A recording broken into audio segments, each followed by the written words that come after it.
Hi everyone, welcome to Make It Known with Mal. I'm your host Mal, and today is another episode of my new series, Lessons in My 20s.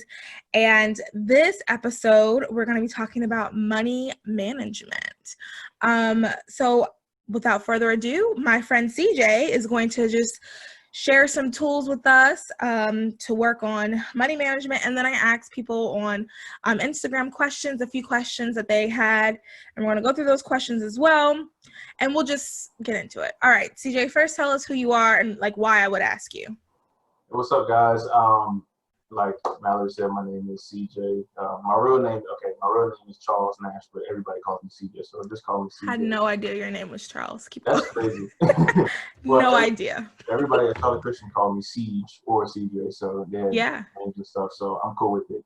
Either way, I am 23 years old. I'm from Charlotte, North Carolina, living here now. I'm originally from Bowie, Maryland. It's about 15 minutes outside of Baltimore, Maryland. I'm a loving guy. I'm a happy guy. I truly care about the empowerment of people and positive vibes. I wish I could have worn my positive vibes shirt because I absolutely love it, but it's dirty. I worked out in it, so. I also just like get into my occupation. I'm an anti-money laundering investigator, so AML, risk, we deal with a lot of different things. We might go over it, during this call, but it is very interesting, and it has to do with, we stop and prevent terrorist financing, human trafficking, things of that nature. People just laundering money that is dirty, initially. And that's basically what it is, money laundering. You're making the money clean.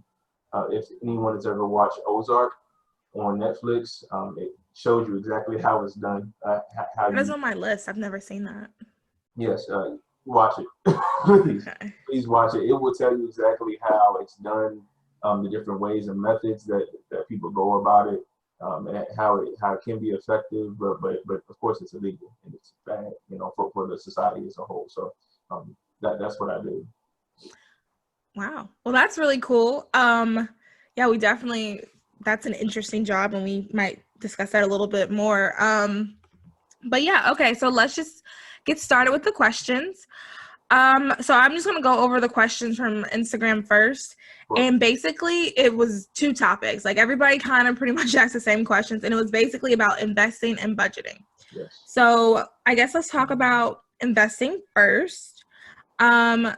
Is it still wise to invest in stocks? Because I know that was like when we were younger, everybody talked about Disney stocks and blah, blah, blah. But like now I feel like you don't hear that as much. Is it wise? Is that something we should be doing or what? Yes, I thoroughly believe it's never a bad time to invest.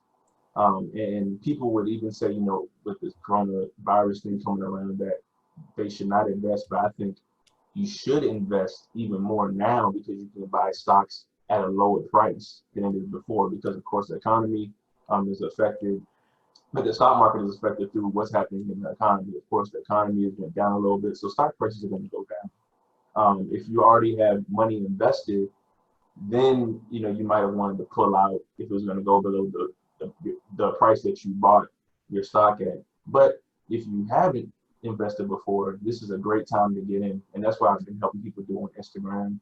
A lot of people have reached out to me. I try to just help my people out because we need to get more in that realm of investing because it means a lot. Yeah, definitely. Because I feel like unless you really were like taught that, and the reality is a lot of people were not taught that at a young age. I remember a girl in high school had mentioned her grandma bought her stock in Disney, and then that was like the extent of the conversation we all talked about. And it's not even like I don't know. It's just if your family has been doing it, then you would know to do it. But if your family's never really done that, you're not going to know. So okay, that's good.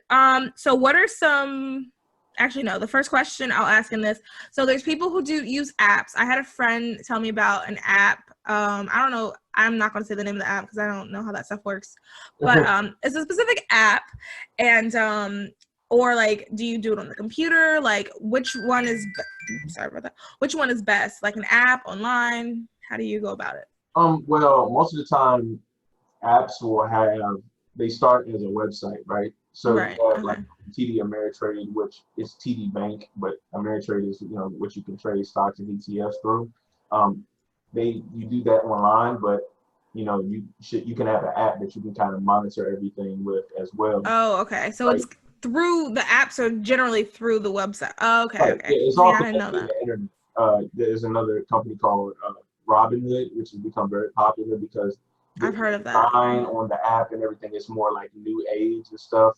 Hmm. Um, I'm not gonna say like it's new age, like I'm old. I'm 20, but I'm saying like it just looks like you know Millennial. millennial. You know what I'm saying? Yeah. It looks really good. And a lot of people use that.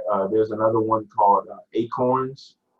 I don't know if you heard about that, but basically, they don't allow you to invest stocks and ETFs. It's more so of like, yeah, everyone can invest if you buy. It's connected to your bank account. So let's say you go ahead and you buy, and I might sneeze a little bit.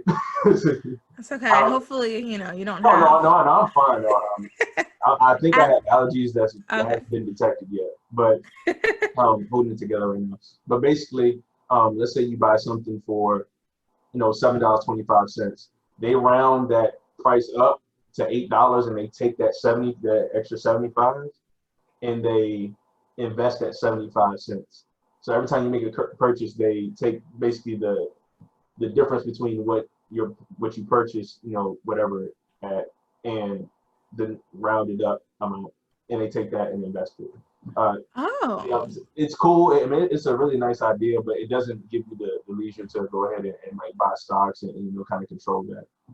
Yeah. So, okay, so for that one, is that a good one to start off with, or you think it's best to? Yeah, I mean, it's cool to start off with if you like, you just want to get in the mindset of investing, but that doesn't really truly put you in the mindset of investing because you're not really choosing the stuff that you put your money into. They just basically Okay. put those like cents into penny stocks, which are basically stocks that are under $5. Uh, Okay, that was my one of the questions. So, all right. So you don't pick where the money goes. I don't think no, not in Acorn, no, but it's in their Okay. best. But and listen, you got to think about these are companies. These are big time companies, so it's in their best interest to put your money into stocks Good that, place. that will give you a good rate of return. But at the same time, it's 75 cent. Right. Here 25 cent there, so it's really not going to do too much. But it does give someone the sense of, yeah, I'm investing. It's a great business idea, I think, but. Yeah, Okay. it's not the same thing as just buying stock, and that's just it's a completely different level. Okay.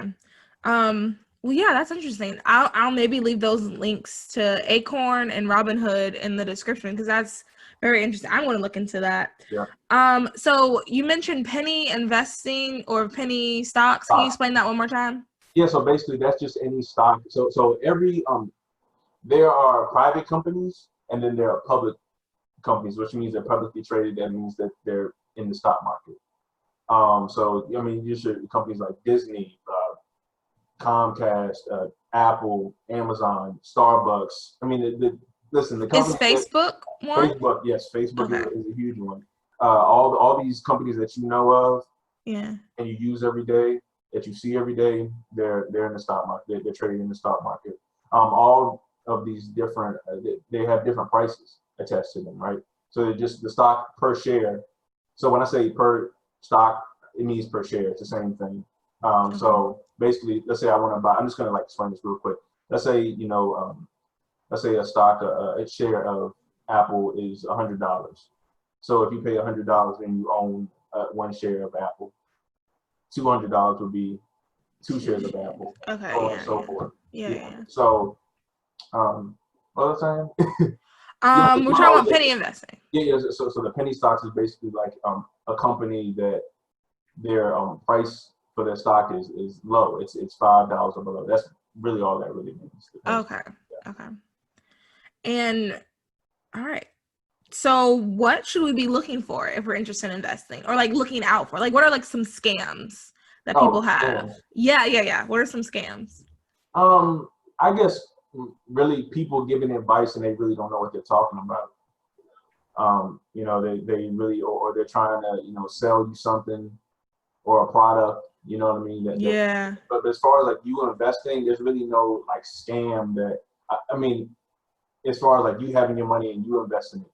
Now, Right. there can be a scam if someone like hits you up on your email or something like that over your phone. I don't know how they get up. Well, I do know how to get our phone numbers, but they can get that information. They say, hey, if you have this amount of money, I can invest it for you, so on and so forth. You, of course, I would hope that you don't fall into that trap. Right. Yeah. And send them your money You would hope. that you work for, that you inherited. I mean, people get money in so many different ways. Yeah. But I would hope that you don't send it to them, and then you know they're not investing it. They're gonna take your money. They're Yeah. gonna take your money, and you'll never hear from them again. So Like those Instagram people, like oh yeah, sure. oh, I remember years ago, I think like 2016, 2015, when it was like super popular. People be, oh, give me your credit card. I can turn your Oh no. $200 to $2,000. And like, yeah. No. Yeah, that's not real. No, listen, this is your money. These are your finances. I would shy away from all of those different types of people that will say, I'm going to turn this into this, unless they're part of a reputable company, like about them. You know what I'm saying? Right. But other than that, no. Stay away. Okay. Stay away. Yeah. Y'all heard that. Stay away. I honestly, especially like just random Instagram people, like people that have the Forex trading thing in their bio. I don't even know what that is, but that just makes me like. Okay, yeah, I can talk about that as well. Yeah, do it. And so like I haven't never been into Forex, but I know what it's about. So Forex is the foreign exchange market, right? It's a market just like anything else. You know how there's pesos, yen, US dollar, that's all traded and exchanged every single day. And so that's the part that's legitimate. Now you have people that you can trade, like just how you trade in stocks. I can trade in Forex, and like that's that's legal. That's nothing. That's fine, right? But these people that they get into it, it starts to become like a sales job. That's why you see them posting so much about Forex, because they need people under them to get to different levels and stuff. And they have prices attached to it. So it's a little bit more that goes into it. So I'm not going to say I don't think it's illegal for people that are doing it, but it's more of it's like a sales job. You're trying to get people on. You're trying to teach people. So I mean it's a different part to it for sure. Yeah, it feels like an MLM. Yeah. That's what you just said. Sounded like an MLM. Oh yeah.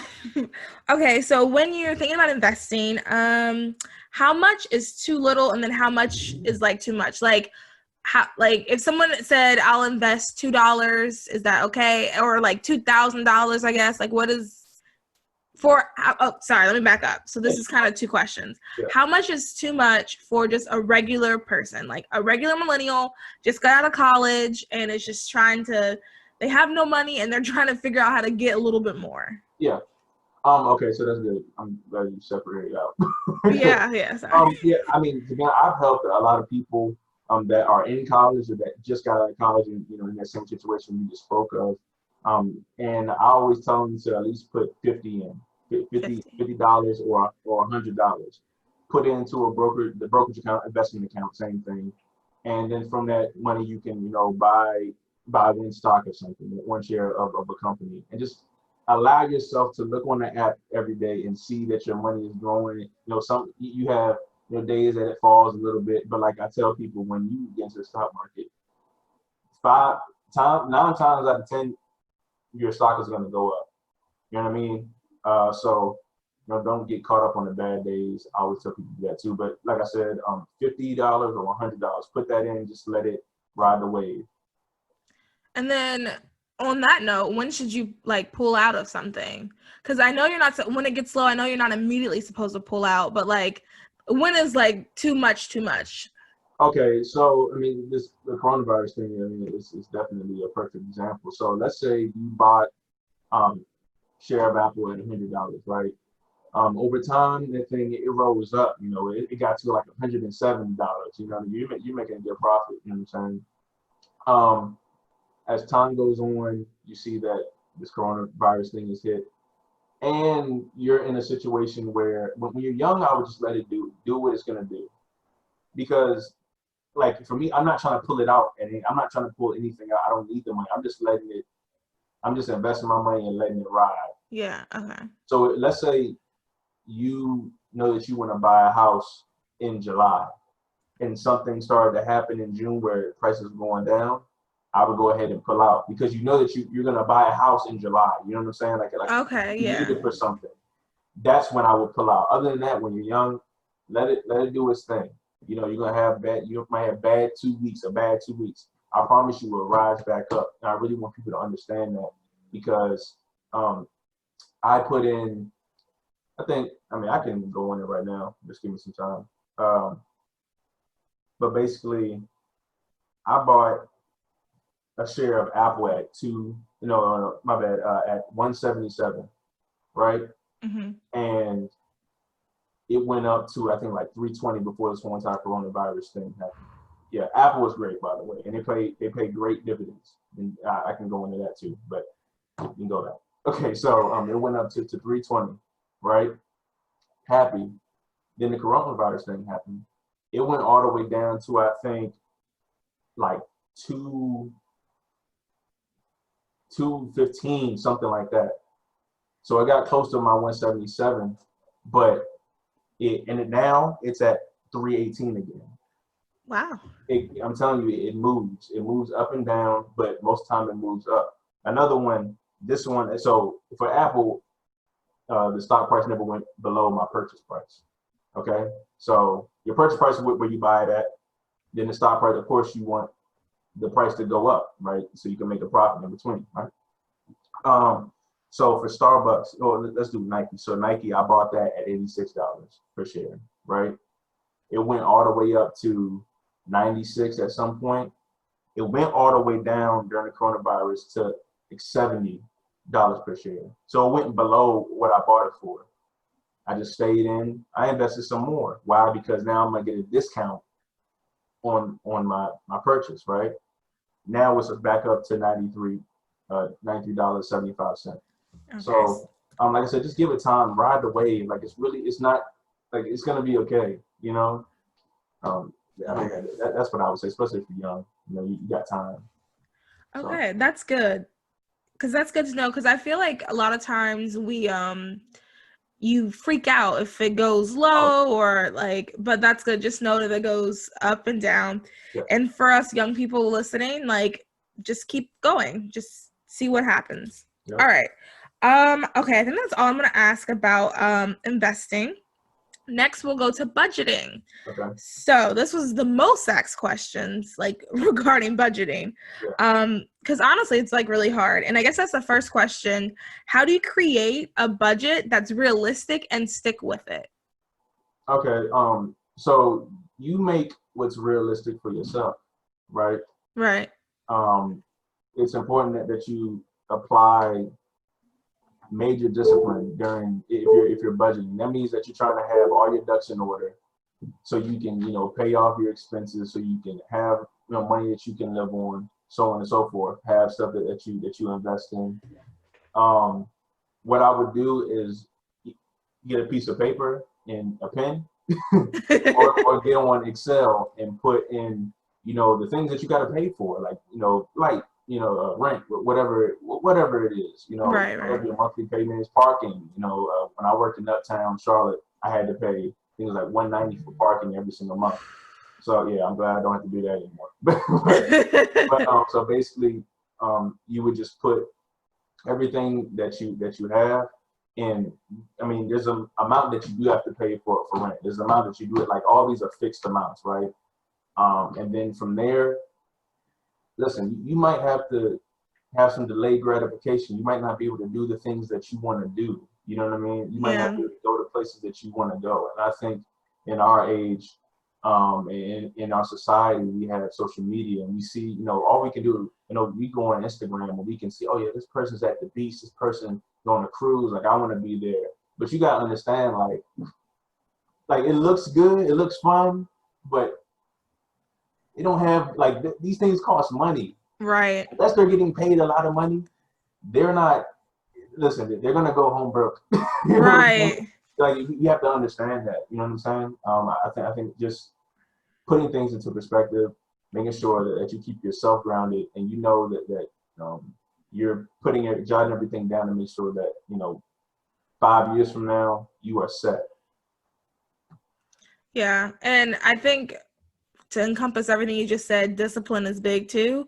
Yeah. And like you said, being realistic and knowing I always say this, you can only play with the cards that you've been dealt. Yeah. So if you see Mary Lou and Sarah always going on trips, they might not be paying for it themselves. They might have really good jobs, but if you just don't have it, you just don't have it. Yeah, and that's fine. Yeah. And that's fine. You continue to work until you get to that point, but you still need to make sure that you're handling, your living expenses. And then, like you budget everything. You should budget every single dollar that you get in your bank account. And if you do that, then you'll be fine. Okay. So you kind of answered. Okay, yeah, I guess this wasn't something I sent you, but I just thought of this. So, what should you be paying first? Should you like start off paying pay all your bills first, and then this and that, and then also too, what is the way? Do you have like a recommendation? Because I know some people say like do like 70, 20, 10, like 70% goes to bills, 20 goes to something else, 10% goes to fun. Like, what's your recommendation for that?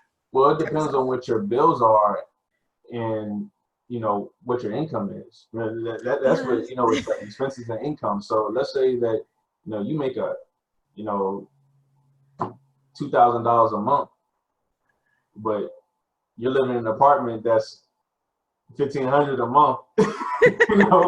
Then it's like your $1,500 is going towards rent, and you might be living above your means. You know what I'm saying? Yeah. So that's what I'm saying. You need to make sure that you keep yourself in check, because if you don't, then you're gonna be way above. Like you're gonna be underwater. You're gonna be underwater big time, and it's not gonna bode well for you. You're gonna be paying out that $1,500. Then you're gonna say, "Oh, I don't have enough to save." Right. Right. Yeah. And live. Yeah, you're right. You really don't. But that's on you, because you wanted to, be in this nice apartment for $1,500, and you only, you're not making that type of money. Yeah. So as far as like percentages, I really, like I said, I really don't like doing that percentage thing, because you really don't know. I mean, unless everybody is different. There's someone that might make a lot of money and is living below their means. So they might have more spendable income because they put, they don't have to put that much towards rent, compared to what the income is. So everybody's different, but the percentage thing, I really don't do. It's just about you. You know what you're getting every month or every 2 weeks, right? Right. Put that down. Put down your expenses. Put down what you want to have for your living. Just living life. Put some down that you want to put in your savings account. Put some down that you want to put in your investment account. And just getting into this, like, make sure that you put investing into your budget.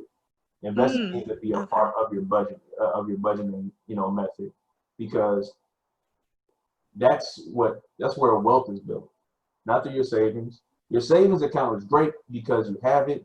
You have money in there. If a rainy day comes, it's cool. Investing allows your money to grow. These banks listen, I had a lot of money in my savings account with Wells Fargo. And this is really for any bank.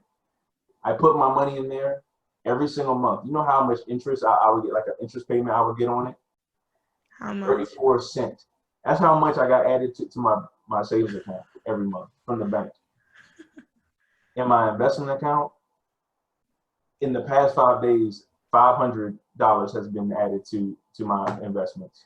Oh, nice. You see what I'm saying? Yeah. So it's invest. It bodes That's well. all I heard. Invest. Invest. You need to invest. And I just want to, like, I'm not some guy that's like got glasses on and like a nerd, and like I think I'm a cool guy. You know what I'm saying? I'm a cool guy. You are, yeah. So I just learned a little bit, and I went a little bit further in learning about it. I took that extra step, and the benefits are pretty great. So anybody could do this. That's what I'm trying to say. Anybody could do this. It's not, it doesn't matter where you come from or anything like that. Yeah. Make the world your own. Yeah. Okay. I definitely, because I've never invested, but I've been interested in it. I don't know. I'm 100% more of a history and English person. Like, I can talk to you about politics all day. I can write an essay really well, and that's about it. So I don't really know too much about like money management or anything like that. But this is really good. The biggest lesson I've learned so far is invest, though. Yeah. I mean, when you said the 34 cents paired to $500, that's where you sold me. Yeah, and that's real, and that's not a Yeah. fake, or it's not a gimmick, or like that's literally that's how the market moves. It's like literally, I'm Right. putting my money in there, making the right, buying stock in Facebook, Starbucks, Apple, Amazon, and then seeing it grow because these are great, reputable companies that they're number one in their industry. The more so tech companies, technology has taken over the world, and technology has saved the world.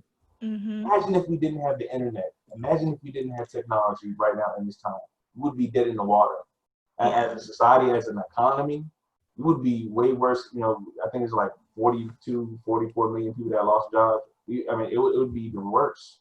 Yeah, for The fact that sure. we can work from home, that we can we can be on Zoom. Zoom is another company. Their Yeah. their stock has grown tremendously. I've never heard of Zoom before this coronavirus thing. That's just me personally. And I wish I would have bought in because their stock went up, I think like $200. So like let's say you bought it for $100. I don't know what the stock price was before. You bought it at $100. But let's say you bought like 1,000 worth, so you bought 10 shares, right? Mm-hmm. Make sure I get my math together. And it went up $200. So you're making no, man. You're making a good profit. Yeah, yeah. I gotta put my calculator in, but basically you're making a great profit. And so you just pay attention. Keep your ears to the streets. Yeah. Ears to the streets. The companies that you haven't really heard about before, now they're just popping up, and now they're becoming a part of culture, like Netflix and chill. When you start hearing that, you need to start buying into Netflix. It's a part of our culture now. Okay. You know When what I'm it's a saying? part of the culture, start looking into it. Yes. Okay. And you should like having your eye. Like people know about Netflix before Netflix and chill. So I'll be keeping my eye on it. And then when you start hearing like Netflix and chill, okay. When someone says get a soda, they don't say get it. Sometimes they say, yeah, give me a Coke.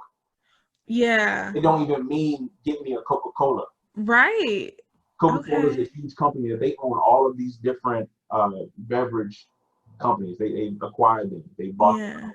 So they have all this income. I'm telling you, it's in front of our faces. We just Yeah. really aren't looking at it or listening to it. And when we start doing that, I think your pockets will bode well. Yeah. That was a good tip. I wrote it down. That'll be in the show notes. When it becomes a part of the culture, that's good. Yeah. Wow, that's good. Okay, so next question. Um, life insurance. Let's talk life insurance. Yes. When we're in our 20s, do we really need life insurance? Do you need it? No. Would it be good if you got it? Yes.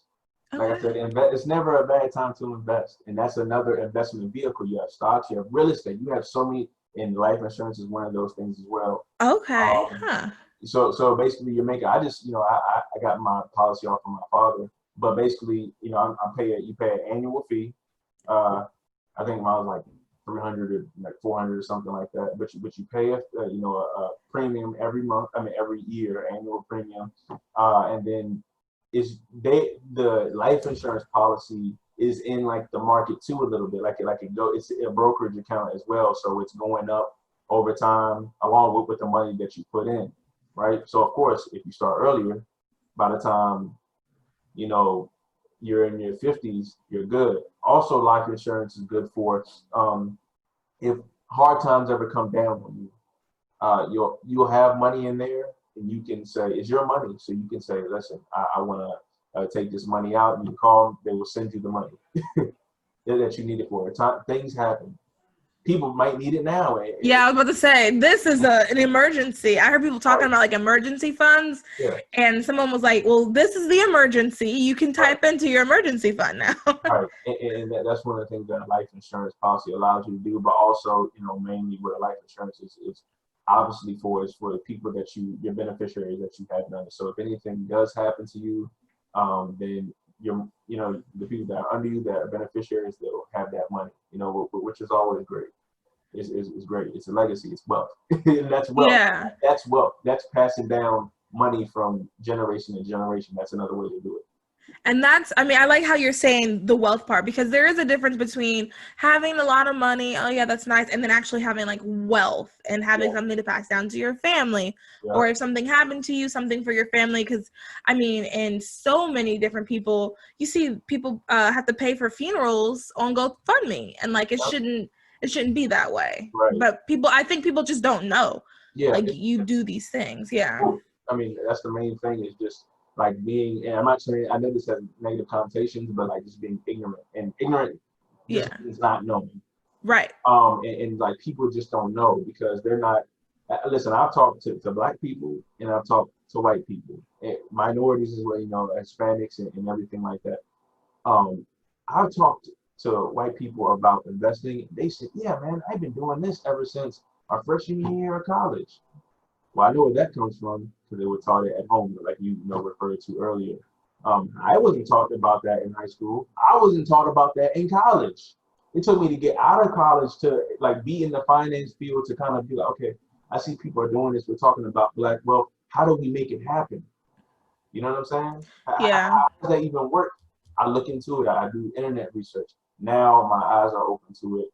I apply it rather than just talking about it. Right. Right.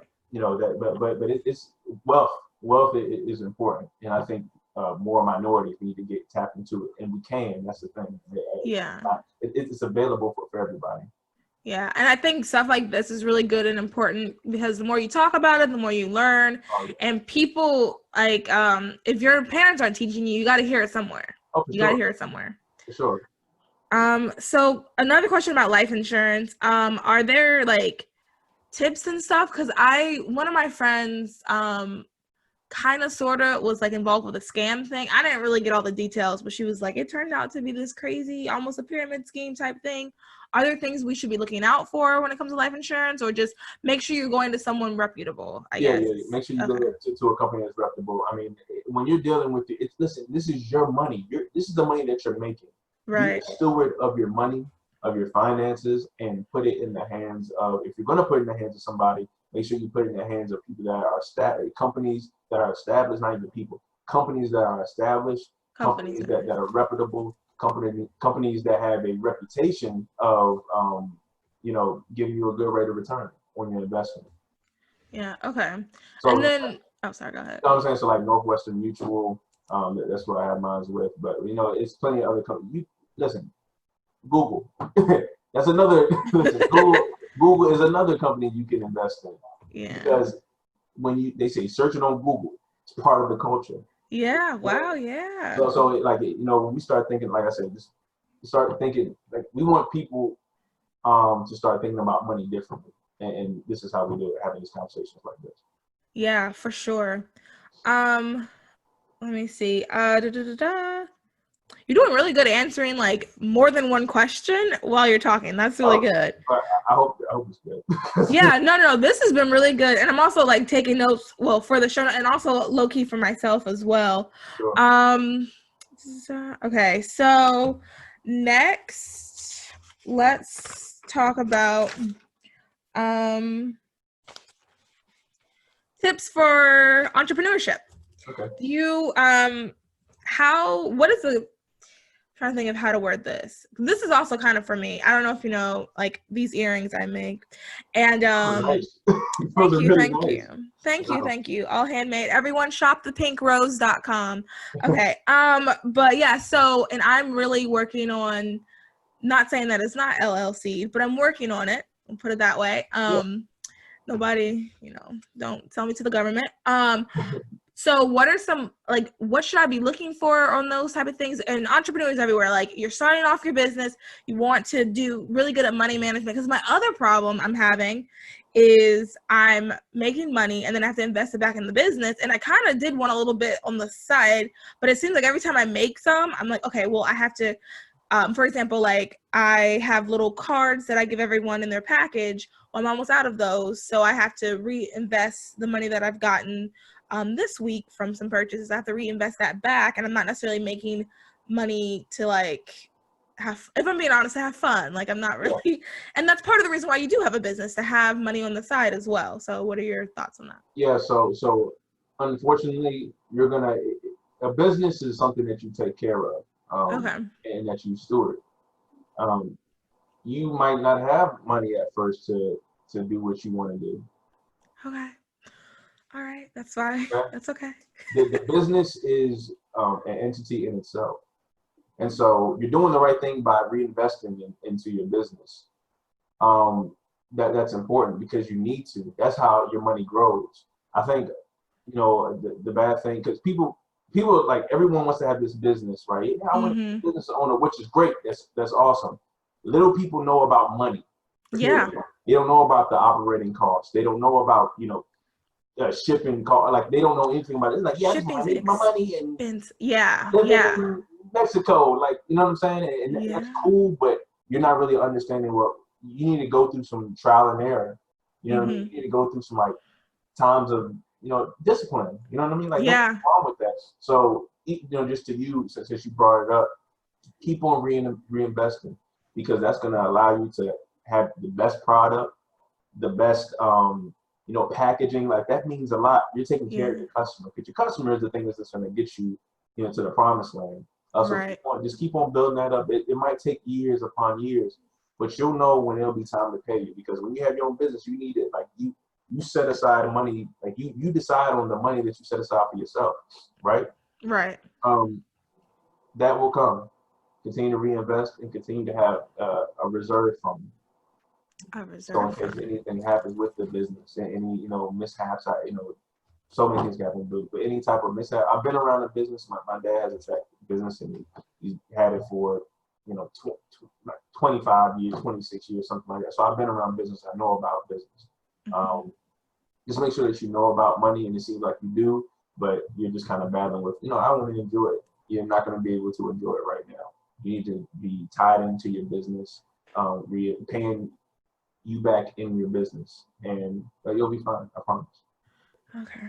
All right. I'm trusting you. You. It'll be fine. It really will. Yeah. I mean, that's another thing too. Just like a side note for people listening that might have businesses.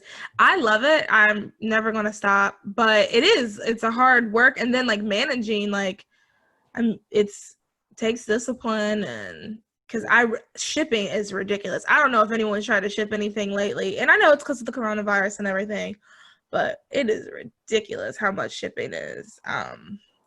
But okay, so next question. Oh, credit cards. Let's talk about credit cards. When should you get one? I know there's a lot of talk like, nobody should be getting credit cards anymore. We're going to a cardless or a cashless society. That's terrible. Don't do it.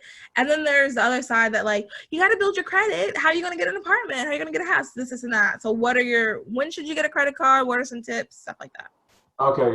Yeah, this world is it's not, cash is not just like this physical cash. You know what I'm saying? Yeah. So we're gonna always be. It's digital. It's digital now. So you need a credit card. So the earliest you get a credit card is, in your 18, whenever you can get one. The thing is how you use it. You shouldn't be. You shouldn't have the limit up to $6,000 and just going and buying a rack of stuff, because credit is you're buying stuff with money that you don't have. Right. That's not going to bode well for you. Of course, that's why you have people in credit card debt. Because they're like, yeah, I can get this now. I can get this here. I can get this here. Now there's $6,000 in credit card debt, or even more. So what you could do is like buy a pair of shoes with with your credit card, and then pay that off over time. Because you paying the monthly payments, that's what shows that's what builds up your credit. You need to build up your credit. So if you want, not even, buying a house or having an apartment, but let's say you want to expand your business, you need credit to do that. Unless you just got a rack of money, $1,000, $2,000, $200,000 sitting around that you can reinvest in your business. You're going to need some credit. And so you have good credit score. So it's good to just build up your credit through just little stuff like that. Don't do big purchases off of it. little purchases at a time, and then just paying it off over, over a monthly period. That's all. Should you be paying the minimums all the time, or should you sometimes pay more, sometimes pay less? Like, what does it make a difference? Yeah, initially I would do the minimum because that's showing the banks, because all the money comes from the bank. Right, right. You need to say all money comes from the bank. They're the one that gives out loans. They're the ones that gives out credit. They're the one that gives out everything. They're the one that gives you the money from. You have to put your money in there that you make, and then pull it out. Like, banks control everything right now. I mean, it's gonna always be like that for the most part because they just run the money. That's cool. Um, so I would pay off just minimum, most times like $25 a month. So you 25, 25, 25, and then you can get it down to, let's say it's like at 100 now, or at 50, or at $75, and you want to pay that off. Yeah, go ahead and pay it off. That won't be a problem. It's not gonna, be bad for you. That should be good. But the main thing is you want to pay it off. You want to do the minimum. That's what I would start off with, the minimum, and then at some point if you want to just pay it all off, do that. There's no problem doing that. Okay.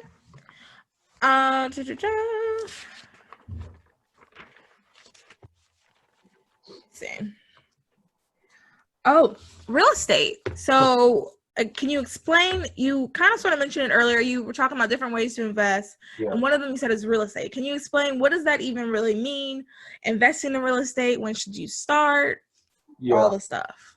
I mean, you can start as early as possible. It really, it depends on how much money you have, to put towards real estate.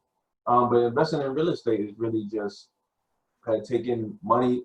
It doesn't necessarily have to be yours. It could be the banks, the credit Okay. that I was talking about. You can buy a house, renovate. This is one way. So many different ways in real estate that you can invest. So you can invest in real estate, but there's many ways in real estate that you can invest. So you can buy a property. There's one way that you can do it. You can all the banks, they have listings of the house. Because have you ever heard like the bank bought this house? Yes. Right. Yes. So they have listings, right? And most times they're like more than houses or whatever. They'll give you the money. You can take that money, buy the house, renovate it. You probably have to use your own money, sell it for, of course, a higher price, because if you renovate a property, of course, the value will go up. Right. And you sell it, you get, you get the money, you pay off the debt that you have with the bank, and then you keep the rest in profit. That's one way you can do it. It's called flipping the house. There's other ways too. I can't get, because I'm still trying to learn myself. Okay. But another thing is, like, you can literally, like, you can purchase a home that you live in, right? You can purchase a home that you live in, pay it off over time, and then have that as a rental property, right? Yeah, one of my friend's mom, she rents out. They have like 3 or 4 apartments. They rent them to college students. Oh yeah, that's big time. Yeah. The people, they're gonna always buy. So you're getting you're getting income. That's income that is coming into your bank account. It's passive income. That's what it's talking about. You didn't work for that. It's just through your investments, and it paid off later on. They also talk about like buying a duplex, and like you staying in one part, and then someone else saying like other people saying the other parts, they're paying you rent, and y'all pay off the whole entire duplex off in a good amount of time, and then it just continues rent after that. It'll be profit. But when you own a property, you gotta know that you do have to pay for expenses. Any type of expenses that goes into it. If something breaks, you gotta pay for it. And it comes with ownership. Nothing is free when you own something, and nothing is easy when you own something. But that's the part of it. I would rather say that's mine than me paying a landlord, $1,500 a month, and I'm not getting anything back on it. That's a problem for me. So ownership. That's another thing I can say, and this goes into stock too. Like, you're owning the stock, like, having assets and owning something. This economy in this country is built for the owner. It's built for our tax system, built for the owner. If you have a real estate property, right, and you have to pay any expenses on it, that's a write-off on your taxes. You know what I mean? You know what I'm saying? So that's a write-off. Any type of other, like, traveling and stuff like that, those are write-offs. You know what I'm saying?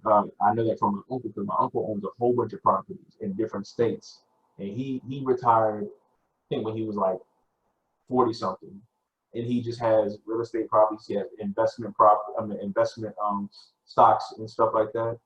He's been traveling the world for a long time. I know him to be a traveler, the guy that goes everywhere. Yeah. Because he decided to invest his funds early, and now he's living a good life. Yeah, that's goals right there. Okay. Oh, last kind of sort of in this category, what is Bitcoin? Is it still a thing? Should people be participating? Yeah. So Bitcoin is it's a type of cryptocurrency, and cryptocurrency. So you know what currency is, of course. Currency, dollar, peso, yen, and other different types of currencies around the world. Cryptocurrency is a currency. It's new, and it's undetectable. There's no trace. It's anonymous. So it's been, people are able to use it. You can use it to buy anything, really. And when I say anything, I mean anything. Like stuff on the black market. Yes. So it can be good or it can be bad. And I think it poses a huge risk to the banks and just to the country, the world in general, because it's not detected. You can't find any trace going. You don't know who purchased those guns. I purchased, that. I purchased this. Yeah. So it definitely is a risk. It's still a thing. And Bitcoin is obviously, there's a whole bunch of different types of cryptocurrency. Bitcoin is one of if not the most popular type. It does have a value. It can be sold, bought, it can be used. And I think you can invest into it. It can be invested into it. I think you can invest into it if you want to, but there's a higher risk, definitely a higher risk attached to it, simply because that market is kind of flimsy in a sense. You don't know what can happen. It hacks. I mean, there's so many different things that can happen with cryptocurrency, but I've seen people make bank off of it. Really? I've seen people make bank off of it basically because it was so low and people didn't know about it beforehand. And then when it popped and people that already invested into it, when it popped, I mean, I've seen millions. I've seen that, from individuals, just hearing stories and yeah. So I mean, I would stick to the stock market. Okay. but that's just me personally. If you want to be a little bit more riskier, do cryptocurrency. I mean, it's really about what you want to do with your own money. So yeah. Okay. I was just curious if it was still a thing. It's good to address it. Okay, so then what are some money management? Maybe give us your top 3 best habits that we can start now to be really good with our money managing, and so we can actually have wealth, not just be rich, but have actual wealth. What are your top 3 things you think we could do now in our 20s? Put money in your savings. Put money in investments. Yeah, an investment, a brokerage account, investment, brokerage account, same thing. Savings, investment / brokerage account, and practice discipline. Discipline. Whew. Discipline. You have me until you say discipline. No, that's the thing. I will say this until my tongue catches on fire. You need to be disciplined. Yeah. And stay disciplined. Be disciplined and stay disciplined over time, because it's really it can shape out how the rest of your life goes. It really can. And I know for me, I want to be in a good place now and in the future. Right. And I have a little bit of knowledge about it, so I want other people to not fall for traps as well. This world has plenty of traps, especially when it comes to money. I would hope that people don't fall into it just because you want the new Nikes all the time, the new Jordans. You want to have a nice car. That's cool. You gotta understand that a car, you gotta pay. Unless you can just pay that thing outright, you got $50,000, $40,000, $30,000 on the table, cash, cool. But after that, if you don't, you have to pay a monthly payment on that. And it depreciates in value. Yeah. For those cars that we're gonna buy, unless you're buying a Bugatti or Rolls Royce, those are the cars that they're gonna stay the same. Or they might the value appreciates. so the value goes up. But for your Toyota Camry, it's not. Okay, it's not. It's just going to go down in value right when you take it off the lot.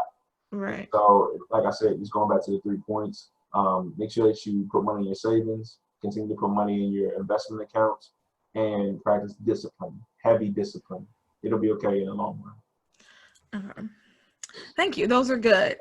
So when we are budgeting, to go back to budgeting, we should, no matter what, factor in all of our bills and then factor in savings and investing. Yes. Every month. Okay. Yes. All right. Next question. So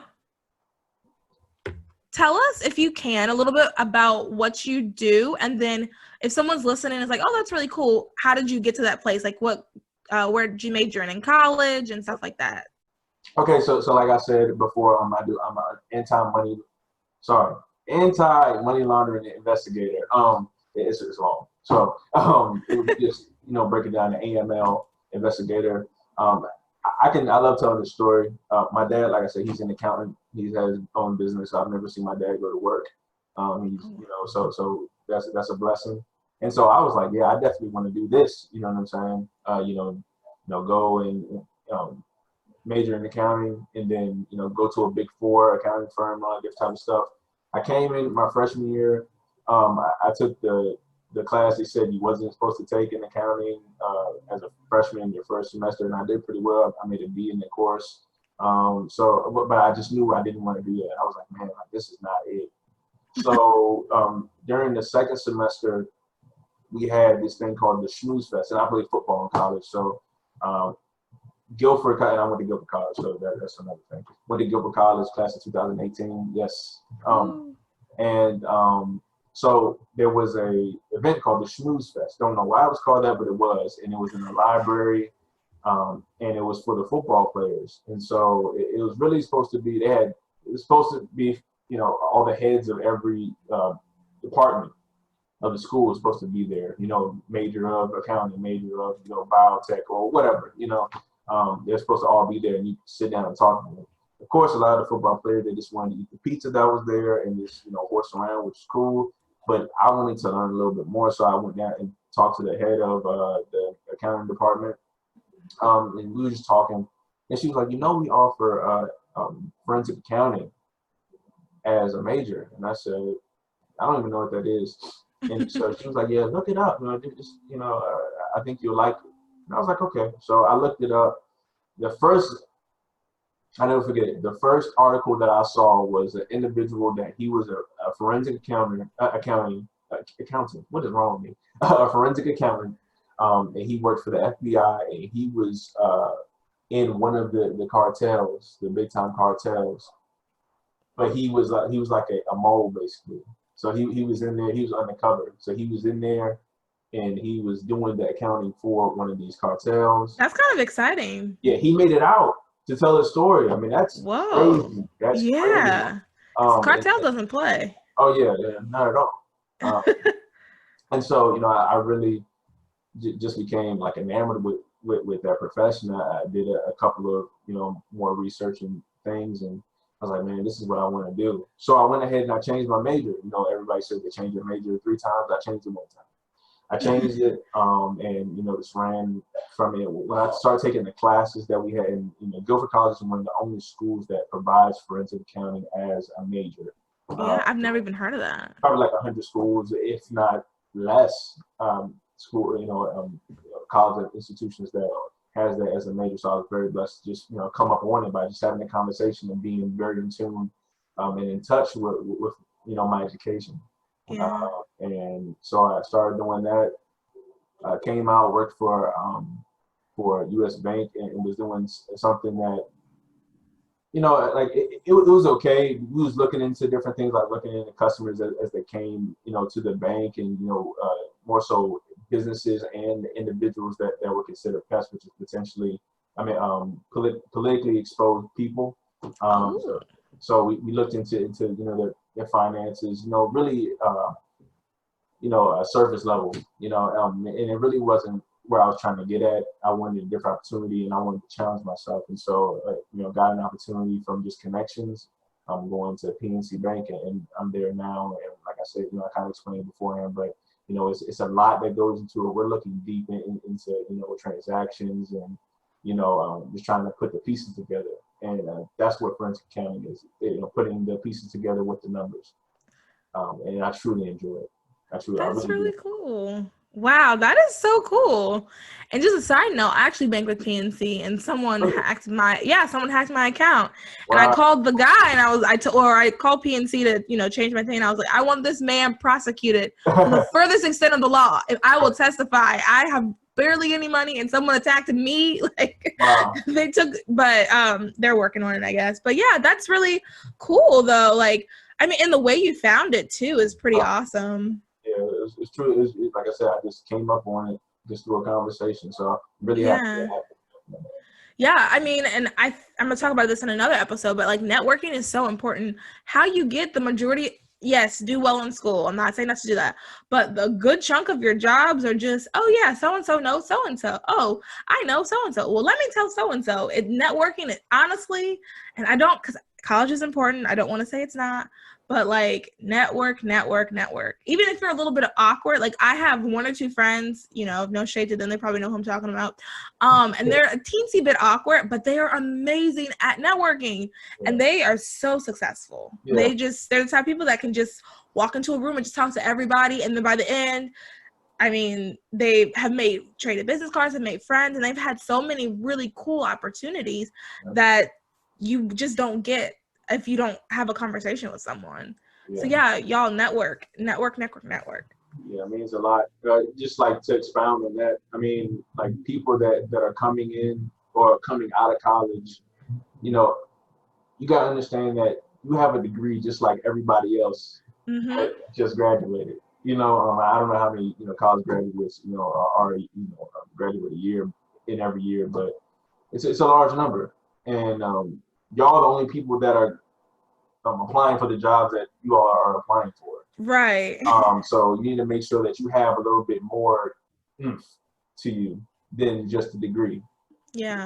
Have you ever seen the meme where it's like, in the job and be like, yeah, well, I have a bachelor's degree, and then people are like, well, yeah, that's cool.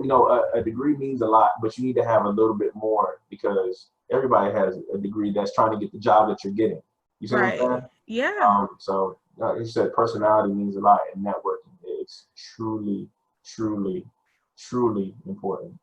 Yeah, and in my grad school, they would have like little I guess like career development meetings or whatever. One of the things that one of the interviews was saying that a lot of times by the time you get to like the second round, everybody in the second round, they would love to have your grades are good, your resume looks good. They want you're basically in. What they're looking for is your personality. Does your personality match with the culture of the already established group at the job? Right. And he said it could be people who you were their resume was like, but when you met them, their personality was amazing. They're like, okay, that's the one.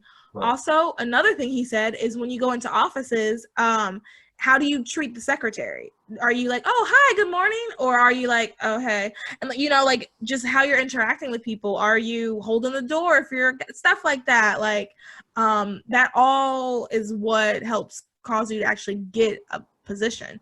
Right. And the only way you can get money to invest, to save, is by having a job. Like you don't really, right. You can't do that if you just sit at home. You gotta have a job. Agreed. Yeah. Okay. What is the best financial advice you have ever been given? To invest. I'm just gonna be honest. There's no sugarcoating, no wizardly equation. Literally invest. Okay. Wow. Invest your money because it means a lot. Yeah, I mean it'll help you out tremendously. Like I said, we talk about wealth, but more so, I just hear, I'm Black, and a lot of people that I follow me are Black or Hispanic, and we talk about Black wealth all the time, and I think we need to do more of doing rather than just talking about it. Having these conversations are great, like they really are. I mean, like that's how everything just started, is through a conversation. But after that, like action needs to be, applied to people's lives. Yeah. And that's how. And people like taking that action is tough for a lot of people because they like not a lot of people around them are doing it. You know Yeah. what I'm saying? So you'll be the first one in your family to do it. And for some people, that's scary. You know what I mean? Get that fear out your heart and just do it, because I promise you, this is nothing new. Investing is not new. This is not a new thing. This is something that's been happening for a long time. People have gotten rich and wealthy for thousands of years based on investing. It might not always been the stock market. It might have been real estate. It might have been, business, or I mean, like, we minorities need to start getting more in this lane, and it can happen. So. Yeah, no, I agree with that completely. And I was gonna say something. I had a comment on what you said. Investing. I forgot what I was gonna say, but yeah, no, like, no, it's okay. It probably wasn't important. Yeah, you're totally right though. Like, we do need to. It's so. Oh, I know what I was gonna say. So another thing, I think we don't have a really good, healthy relationship with money in general. I mean, minorities or people. I mean, women. I'll throw that out there. I feel like women, we don't really have a good relationship because statistically, or like, we're just now even being able to own stuff. Well, not just now, like, you know what I'm trying to say. Like, yeah. It wasn't, and yeah. So, but yeah, so like, I think we just also don't have a really good relationship with money. So when you say, like, I think I've been thinking about investing honestly for maybe 2-3 years. Like in graduate school, in my last year of college, I had talked to some people about it. I had some friends that were doing it, but I will admit, like, part of the thing is like, you don't want to let go of your money, because it is like buying something. And if you're kind of trying to, it's a hard concept to fully wrap your head around. You're putting money into something and you're not going to see it for a while, but it's going to work out. It takes another level of trust too, I think. Yeah. Hey, and that's another thing, faith. You know what I mean? What you just kind of described is faith, and if you're a Christian, you believe. I mean, that's one thing that we believe in. Believing in things that are unseen at this time, period in time, and with the faith that it will come true. Things will happen. So that's the same. I mean, you can see the money. you can see the money. You can see what it's doing. And if you made the right choices with it, then you'll be fine.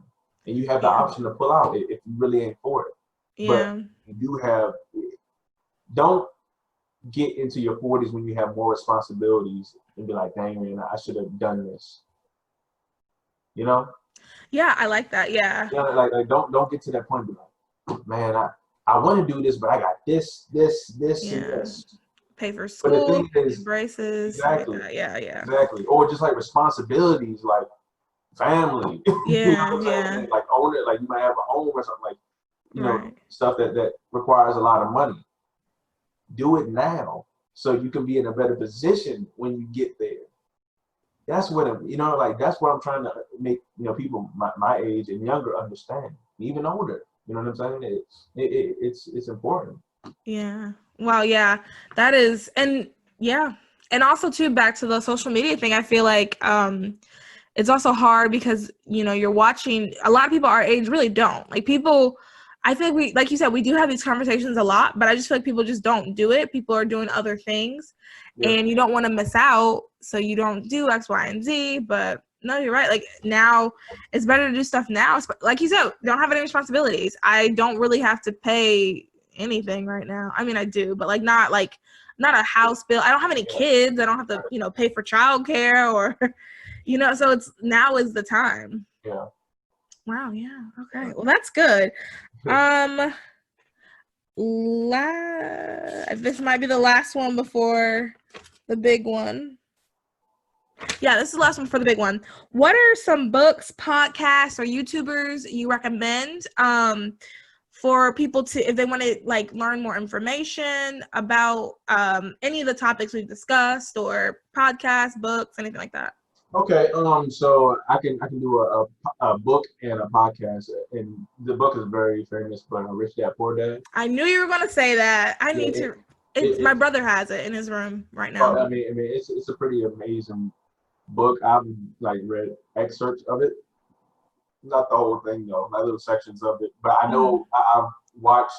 I'm a big visual person, so I watched the video of the person that I forgot the individual's name that he wrote the book, but him talking about it and what the book is about, and basically his poor dad wasn't poor, you know what I'm saying? Okay. But it was a mindset of being poor, of like, yeah, I got to receive this check. Whereas the rich dad, I guess he lived across the street or with friends, I don't know. But basically, he had businesses. He was an entrepreneur, all that different type of stuff. And so he would go over there. He would work for him for free. He would, just learn and pick his brain. And basically, I think he was saying that the rich dad owns like I don't know, it was in Hawaii or some, I forgot, but like the guy owns a hotel, but it's like a whole 34 floor hotel. Oh, wow. You know what I mean? But the poor dad was his actual dad, and I think he was like the head of education at like in some state. You know what I'm saying? Yeah. But it's just about the mindset. Yeah. Like what, like school, like you said, school is great, but I think the school system teaches us how to become workers. Why don't we have budgeting classes? Why don't we have more entrepreneur classes? I've never taken an entrepreneur class, but I know there's one at Guilford, and like it's an elective. Like you don't have to take it. They don't like, they're trying, the school educations or the school system is trying to build workers, the workforce. Yeah. So they can work for these huge corporations. Imagine if everybody was an entrepreneur. Just imagine that. You wouldn't have any workers. Now you're really not making money. You see what I'm saying? So like, I just think they don't teach us the things that we really need to know in the school system. I agree with you 100%. Very outdated, very outdated. And I don't think they want us to know, certain things that we want to know. And so we have to go on Google and find it out. You know what I'm saying? Yeah. But you should do that because it's important, it can help you out tremendously. And also too, to the entrepreneur thing, like going and doing research, and that's what I didn't take any class, entrepreneurship class, anything like that, but I have always been interested in business and like podcast stuff. I've always been interested in, it's just been interesting to me. Yeah. So I've had to do all my research myself. I never took a class on it. I had to, buy an ebook here or there, go to the library, like everything I did, I had to do myself because you just never talk about it. Yeah. You never really talk about it in school. And I really don't remember people even being interested in entrepreneurship. I've had the jewelry business forever, but like it hasn't really started picking up till the last couple of years. But I remember telling one of my friends, my maybe junior year in high school that, I was going to X, Y, and Z because I would like set up tables and like sell stuff. And I remember my friend was like, that's weird. You're in high school. Why are you doing that? And it's like, I don't know. I like doing it. And I don't know. Ever since then, I just always thought like that's just a mindset people have. People are just more likely like, I'd rather go to I don't know, Starbucks and work there. And there's nothing wrong with that because another thing I've learned is like not everybody's meant to be entrepreneurs. Oh yeah. Like it's a lot of hard work. And I'm not saying if you can't do it, you don't work hard, but like it's a lot of hard work and it takes a lot of discipline, and you have to have a certain personality for it. And if you're not, anyway, I'm not going to get into that, but yeah, like we just don't in school. And also too, just how you do like gifted people, you set aside people who are really good at science. Like why don't they set aside people who they notice are really good at, like, I don't know, taking leadership positions? Like they do it for science and they do it just for science stuff. That's another thing too. Like they don't set aside people who are like, because there's, especially like in middle and high school, when you're a teacher, because I worked at a summer camp last year, and I could point out the two kids that are, if they're either going to blow up the world or change the world. So like it's obvious. Like why don't they do that for science people? Why don't they do that for those people? Right. Yeah. for those people would be a problem in the school. Yeah. They're a problem. They know too much. Yeah. They're disruptive. You know, Yep. like I was like when I was in school, they said that I had ADHD. You know what I'm saying? And I was Don't deemed get me bad. started on that. Yeah, and yeah, that's a whole different how they try to. Yeah. I don't understand. That's a whole different conversation. But um, you know, always, he's a bright kid, but he just can't sit still. What do you expect me to do? I'm 6, 7, 8 years old. Yeah, you're a child. You know what I'm saying? You know what I'm saying? Like, what do you expect me to do? Sit like I'm around friends? Like, Yeah. you want me to sit at a desk and be quiet for a whole 6 hours or however long we're in school? Come on, you know Right. what I'm saying? Like, And you're a guy. Like, exactly. and whoever listens to this, y'all know how I believe on all my stuff. So guys and girls are different. I will never say they're the same. Guys and girls are different. And disproportionately, I don't want to get into the whole thing, but disproportionately, guys are diagnosed, young male kids are diagnosed with that. And it's just your bodies are wired differently. I was one of the kids that could sit and like, okay, yes, teacher. And that's just my personality. It also has to do with just the way my brain is wired. I don't mind those things, but not everybody's like that. And it's not wrong to not be like that. And like, I mean, I know kids that like, I have been at summer camps I've worked at, and I know that like during the summer, they take kids off the medication and everything. And you see, I mean, they're a little wild. That's the truth. But like, they're just being kids. Like, that is, and I've seen them during the school year before, and just, it breaks my heart. They're just like little zombies. It's awful. Absolutely awful. Literally, those are kids that are filled with life. Speak life to them, man, rather than saying that they have they have a disability of being ADHD, too hyperactive. What type of mess is like? I don't understand it. I really don't understand it, but that's the world we live in, and we have to continue to educate and educate it. So, and parents stick up for your kids too, because I would not, like, I just can't even imagine, like, I laugh at my dog anyway, but we won't get into that. Okay, so oh yes, on a podcast you would recommend. On a podcast, Earn Your Leisure.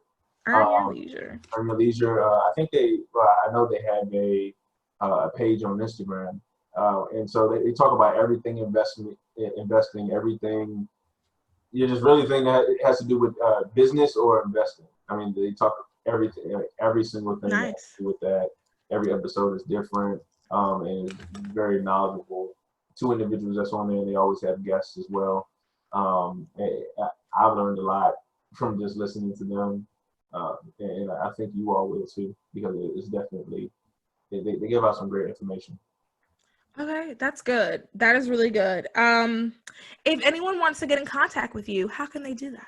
You can get in contact with me through my Instagram, _ CJ Nash _ Again, that's _ CJ Nash _ I'm open and transparent, always willing to help. Always just like talking. And, I'm happy we're able to do this right here on Zoom, FaceTime, get to see face to face, because I think these are the most genuine conversations that you can have. So like I said, Instagram, I'm heavy on Instagram. Just follow me on there. If you have any questions, I just want to talk about something that's respectful. If you're dealing with something, I would love to be here for you and just help you out. Yeah, all right. Thank you. So the very last question is your make it known statement. Yes. And if the whole world was listening to you right now, what is one thing you think is super important that they should know?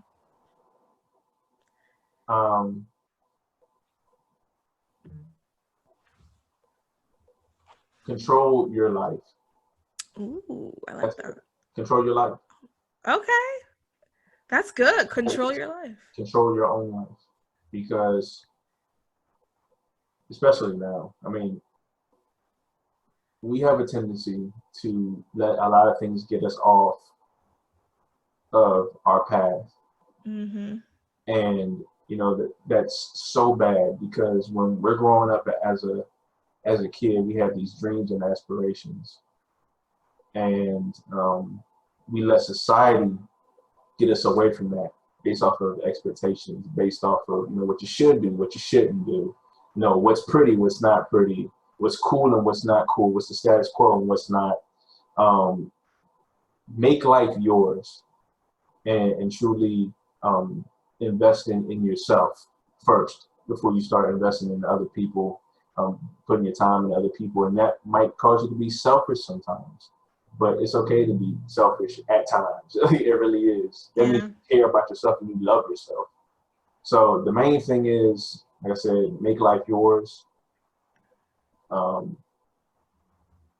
Control your own life. And the rest is, just everything I just said. Like I said, control your own life. All right. Thank you so much, CJ. I really appreciate this. Yeah, and thanks everybody for listening. I will leave all the links to the stuff I said I'd leave links to. I don't have to go back and listen to remember what I said in the notes. And then, thanks everyone so much for listening to this latest episode of Make It Known with Mal. Get ready to hear me and I guess see me next Monday. Bye, everybody.